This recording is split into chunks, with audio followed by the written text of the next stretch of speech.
ثم يتوب الله من بعد ذلك على من يشاء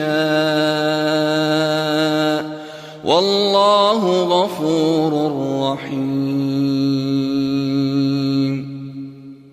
ثم یتوب اللہ، ثم پھر، تابہ اس نے توبہ کی، یتوب وہ توبہ کرتا ہے یا کرے گا.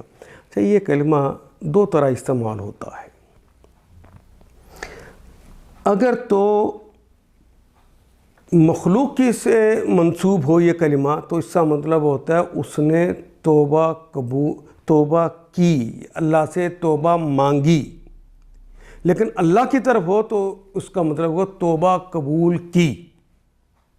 دو مختلف معنی.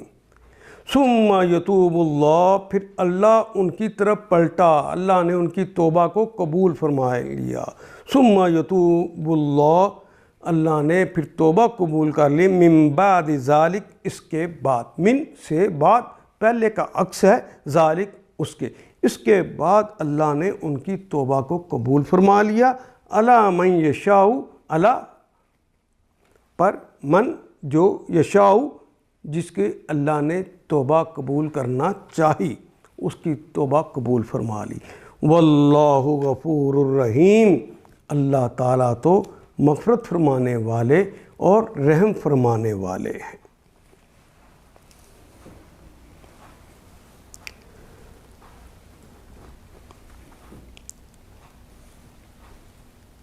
پھر اس طرح سزا دینے کے بعد اللہ جس کو چاہتا ہے توبہ کی بھی توفیق بخش دیتا ہے.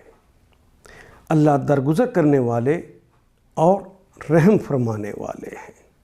ان آیات کو ایک دفعہ پھر تلاوت خود کیجیے، عربی مبین پڑھتے ہوئے دیکھیے کیا بات پوری اندر اتر رہی ہے؟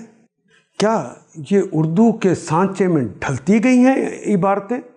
اگر بات سمجھ آنی شروع ہو گئی تو الحمدللہ یہی ہمارا ہدف ہے اور یہ ہدف پورا ہو گیا. اللہ میرا اور آپ کا حامی و ناصر. الف لام